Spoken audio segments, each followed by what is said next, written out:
बेटा ऐसे मत रो, वहाँ बहुत सारे बच्चे होंगे, तुम्हें वहाँ बहुत मजा आएगा। आपको उसे ऐसे जबरदस्ती नहीं भेजना चाहिए था, उसने खाना तक नहीं खाया है। तुम्हें क्या लगता है मुझे किट्टू से प्यार नहीं है? लेकिन मैं उसे प्यार से बोलता तो वो नहीं जाता।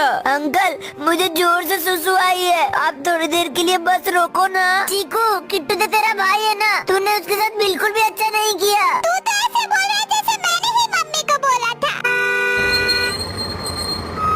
अंकल आप यहीं रुको, मैं बस 2 मिनट में आ जाऊंगा। ठीक है जाओ, लेकिन जल्दी आ जाना। नहीं मुझे अपने घर जाना है, मुझे हॉस्टल नहीं जाना है। अरे ये तो भाग गया, रुक जाओ किट्टू, मुझे माफ कर देना अंकल। रुक जाओ किट्टू। अरे नहीं, इसे तो बहुत ज्यादा चोट लग गई है।